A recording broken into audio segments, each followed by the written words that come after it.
Looking for your daily fix of sports talk without having to pay for it? GSMC Sports Network is available on YouTube. Just search GSMC Sports Network. Get your fix of daily sports talk shows on YouTube, absolutely free. NFL, college football, NBA, MLB, MMA, UFC, fantasy football, and so much more. GSMC Sports Network has shows running all day long, with new sports shows starting every 2 hours. Just like on your favorite cable sports channel, except GSMC Sports Network is absolutely free. Just search GSMC Sports Network on YouTube to catch one of your new favorite shows, like the GSMC College Football Podcast, Chip Shot Football Podcast, Hoops and Heels Women's Sports Podcast, GSMC Basketball Podcast, and so many more. Check it out for yourself. GSMC Sports Network, now available on YouTube absolutely free. Search GSMC Sports Network on YouTube right now.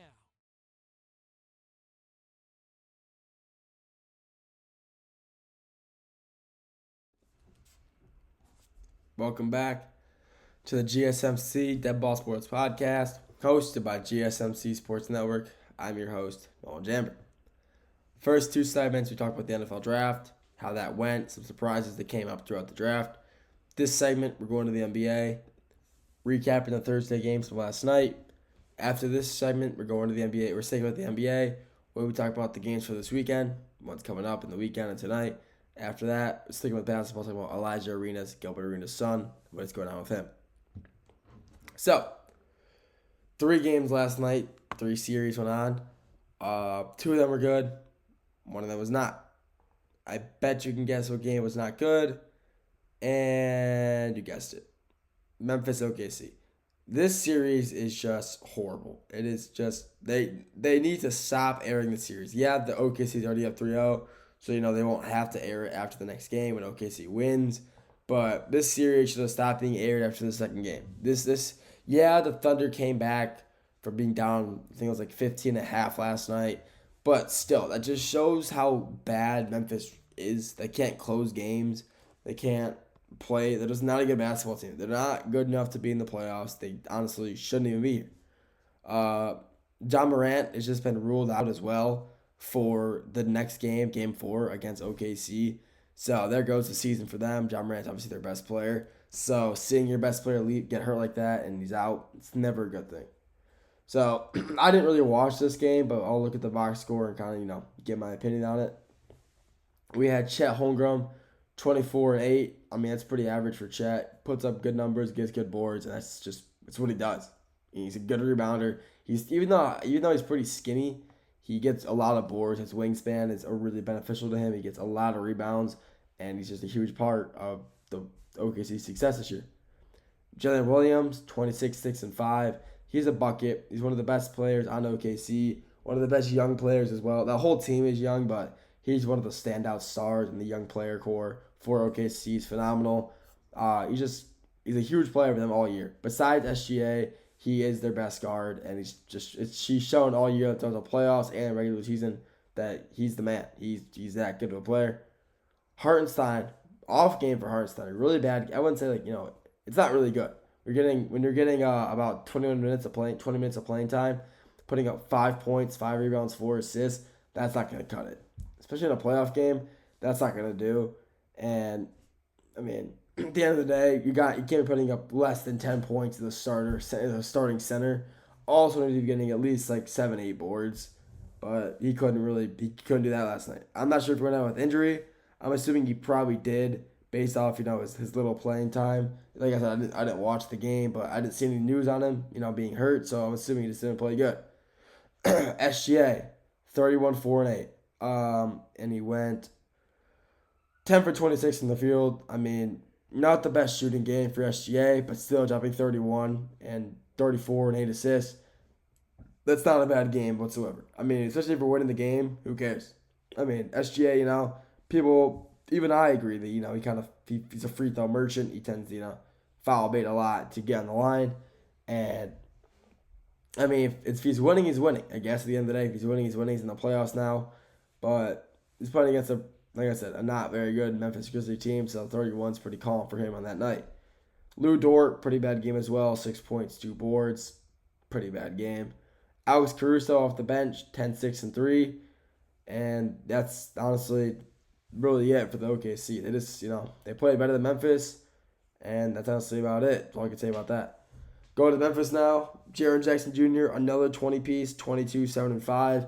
He's one of the best players he's probably honestly the best player on Memphis. I will say that. I think he's probably a better player overall than Ja Morant is. I think he helps the team a lot more than Ja does. Yeah, Ja, is a good scorer, but I think Jaren Jackson Jr. is a better overall player. He does more for the team, passes more, gets more rebounds, he's a better teammate in general. So another great game for JJJ. Scottie Pippen Jr., 28, 5, and 5.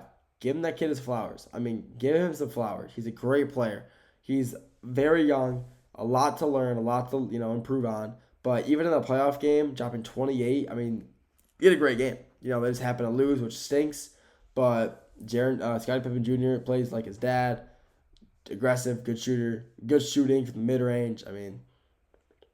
And good three-point shooter. He's a great three-point shooter, unlike his dad. Scottie Pippen Jr. is a great three-point shooter, shooting 6 for 10 last night, 60% from 3.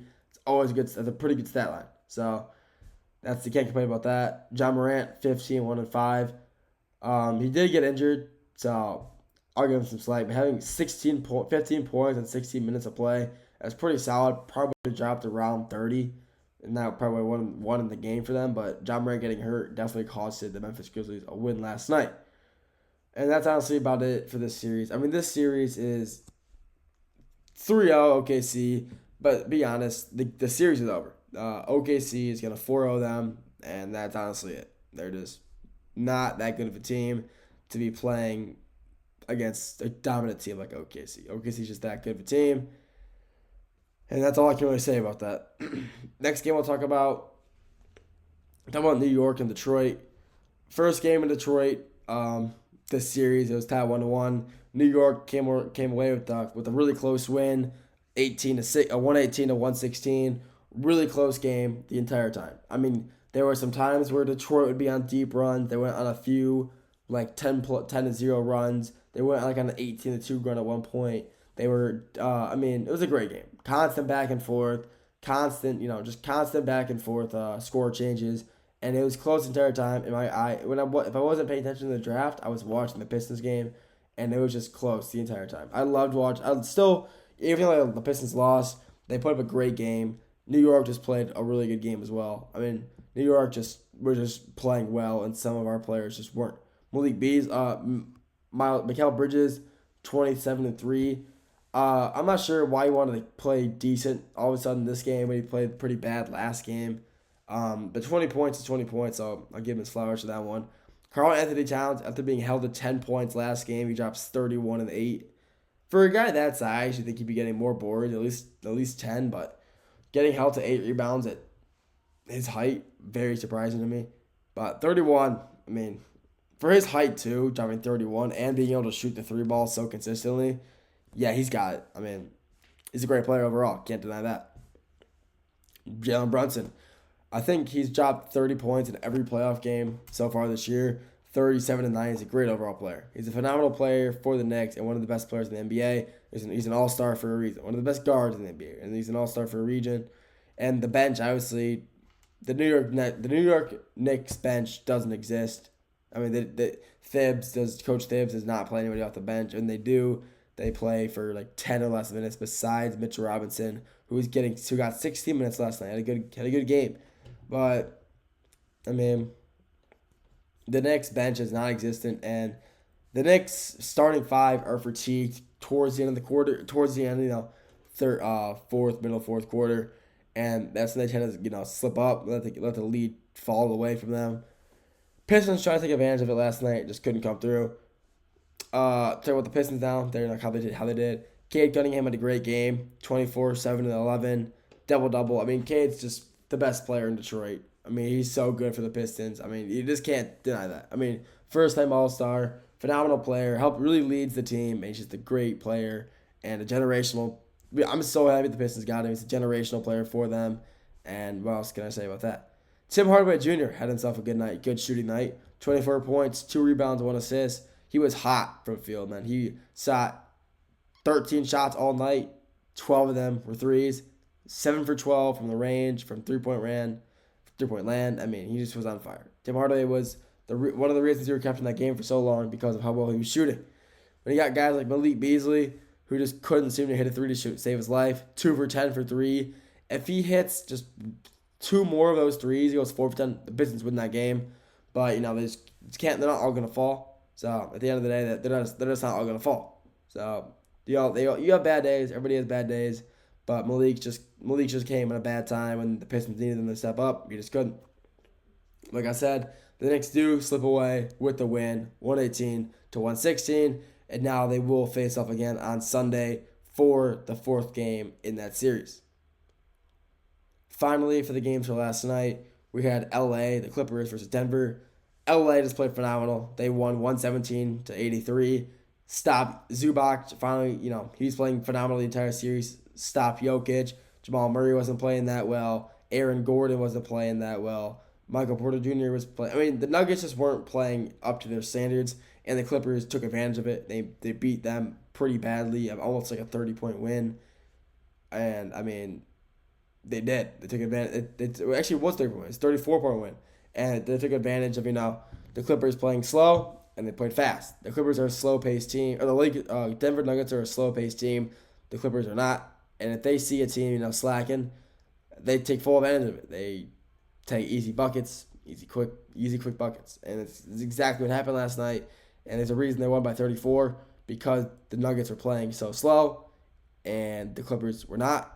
They were playing fast. So they got the win because of that. That's all I got for this segment. Next segment, we're going to flip it over to the games for tonight, preview those games. After that, and then I'll talk about Elijah Arenas, talk about what's going on over there with him.